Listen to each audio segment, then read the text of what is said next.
ভাঙড়ের তৃণমূলের দলীয় মঞ্চে উপস্থিত কলকাতা পুলিশের বিভিন্ন থানার অফিসাররা, আর তাই নিয়ে বিধানসভায় নালিশ করলেন ভাঙড়ের আইএসএফ বিধায়ক নওসাদ সিদ্দিকী।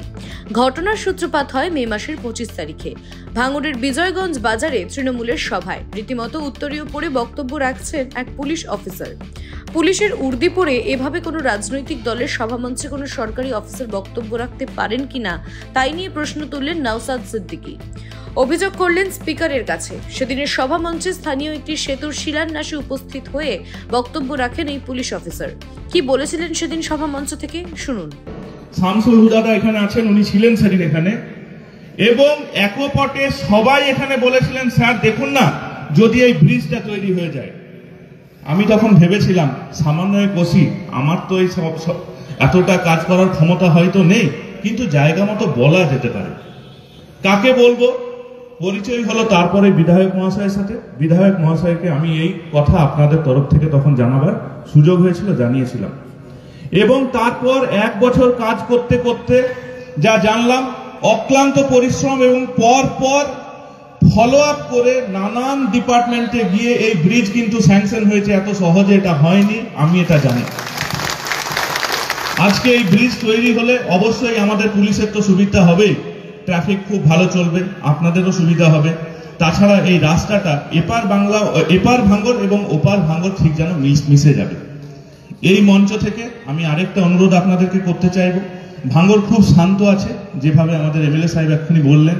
তার সাথে আমি আমাদের পুলিশ ডিপার্টমেন্টের তরফ থেকে যারা এখানে ব্যবসায়ী সমিতির লোকজন আছেন তাদের আমি অনুরোধ করব, দয়া করে আপনাদের দোকান বা ব্যবসা কেন্দ্রের বাইরে যদি একটা করে সিসিটিভি আপনারা লাগান, তাহলে তা আমাদের যেরকম উপকার হবে আপনাদেরও উপকার হবে, এবং আগামী দিনগুলো ক্রাইম শূন্য করতে আমাদের খুব কাজে লাগবে। ধন্যবাদ। আমি ধন্যবাদ জানাচ্ছি অমিত বাবুকে।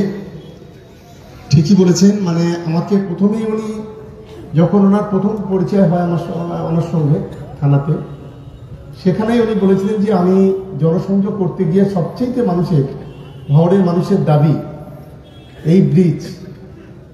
তো আজকে আমরা সেটাকে পূরণ করতে পেরে আমি সত্যি নিজেই গর্বিত বলে মনে করছি। রাজনৈতিক দলের মঞ্চে উপস্থিত হয়ে পুলিশ এই কাজ করতে পারেন কিনা তাই নিয়েই মুখ খুলেছেন ভাঙড়ের আইএসএফ বিধায়ক নওসাদ সিদ্দিকী।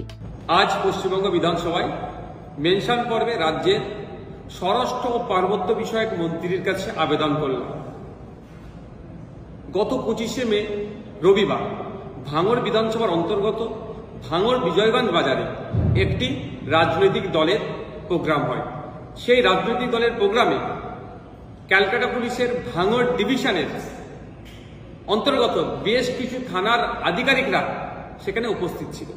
মুখ্যমন্ত্রী ভাঙড় ডিভিশন তৈরি করলেন নিরপেক্ষতা বজায় রাখার জন্য, এলাকায় শান্তি ফেরানোর জন্য, কিন্তু আমরা দেখছি সেই ভাঙড় ডিভিশনের বিভিন্ন থানার কর্তারা শাসক দলের তথা রাজনৈতিক দলের প্রোগ্রামে উপস্থিত হচ্ছে, যেখানে প্রোগ্রামে ব্যানারে তৃণমূল কংগ্রেসের লোগো, তাদের দলের সুপ্রিমোর ছবি এবং তাদের দলের সেকেন্ড ইন কমান্ড যিনি আছেন তার ছবি দিয়ে একটা রাজনৈতিক প্রোগ্রাম। সেখানে উপস্থিত ছিল ভাঙড় ডিভিশনের বেশ কিছু পুলিশ কর্তারা। আজকে বিধানসভায় স্পিকার স্যারের মাধ্যমে সেই সমস্ত পুলিশ কর্তাদের বিরুদ্ধে বিভাগীয় তদন্তের দাবি জানিয়ে আবেদন করেছি যে ক্যালকাটা পুলিশের যে নিরপেক্ষতা নিয়ে প্রশ্ন তুলে দিচ্ছে ওই পুলিশ কর্তাদের উপস্থিতি, এই বিষয়টাও আজকে মেনশন পর্বে বলেছি।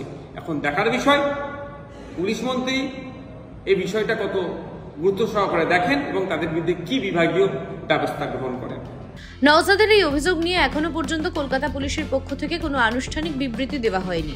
তবে বিধানসভায় পুলিশের বিরুদ্ধে ওঠা অভিযোগ নিয়ে স্পিকার বা রাজ্যের পুলিশ মন্ত্রী কি পদক্ষেপ নেন সেটাই এখন দেখার। Bureau report, news pole Bangla.